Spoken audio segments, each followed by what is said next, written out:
Hello everyone. Today we talk about an important and often overlooked factor in security, the human in the loop. We start off with this important quote from Kerckhoff, who you might know because of his principle of encryption. He also said the following: "The system must be easy to use and must neither require stress of mind nor the knowledge of a long series of rules." Or, as we say today, KISS, keep it simple and stupid. Generally, people have difficulties to evaluate risks and uncertainty. There is no reason to be afraid of flying, for example, but still I am. It's not only about how interfaces and interactions look like, but also about users' evaluations and decisions. These are bounded to the associated risks. What happens if human characteristics are not reflected? Users behave irrationally. For example, they click through warnings, disable security mechanisms to complete tasks, write down complex passwords, or choose unsafe passwords due to bad password policies. To quote this paper right here, generally people tend to believe they are less vulnerable to risks than others. People also believe they are less likely to be harmed by consumer products compared to others.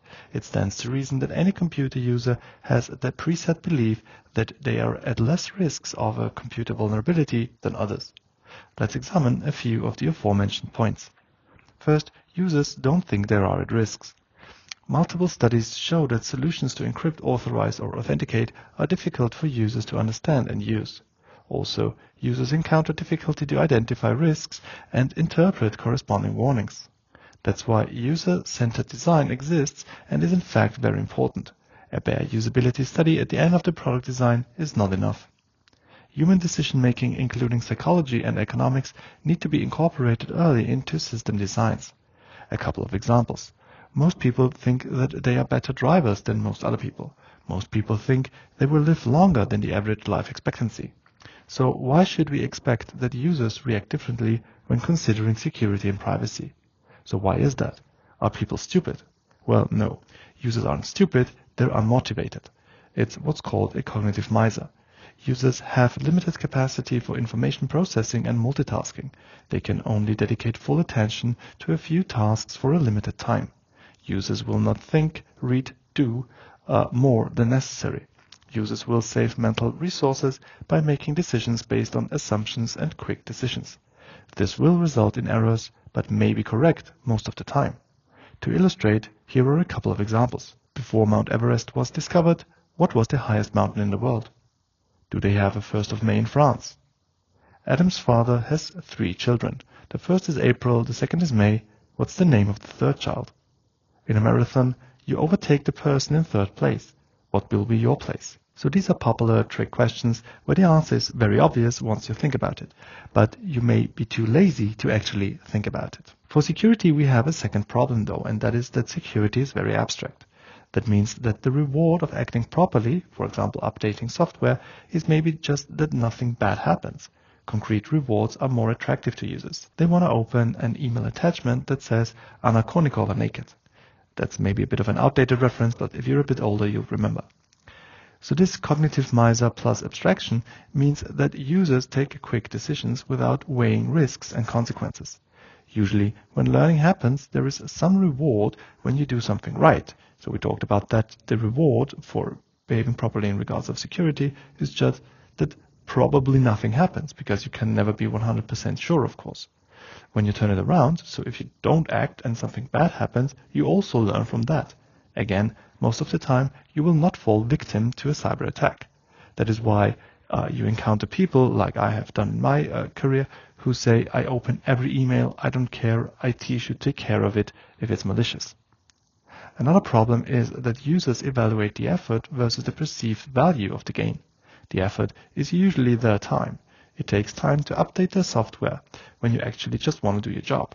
This is called primary task versus secondary task.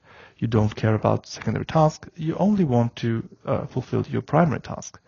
That's why the effort and time needed for security and privacy should be kept at an absolute minimum.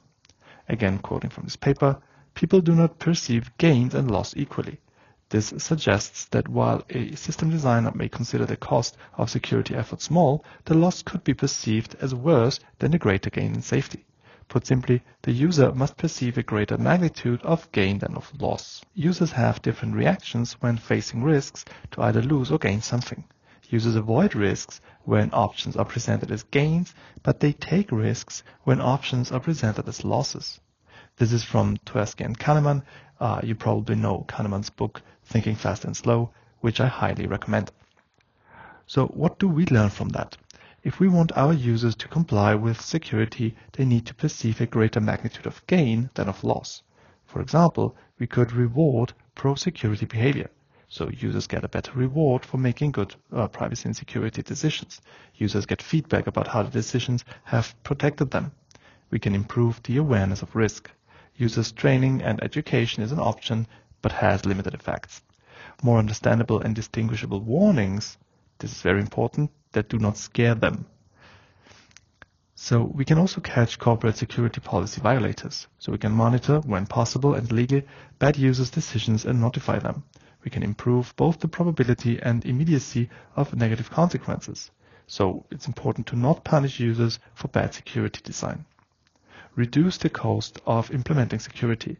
So reduce the efforts for the user to the minimum, apply default secure and privacy preserving settings, and also keep the time low. I let Ryan West, so the author of this paper, have the last word in this video. The ideal security user experience for most users would be none at all. The vast majority would be content to use computers to enrich their lives while taking for granted a perfectly secure and reliable infrastructure that makes it all possible. Security only becomes a priority for many when they have a problem with it. However, now and in the foreseeable future, users are in the control loop. We must design systems with an understanding that at some point users must make a decision regarding security. And that's it for today. Like the video and leave a comment if you found it interesting and learned something, and subscribe to the channel if you haven't already. I'll see you in the next video.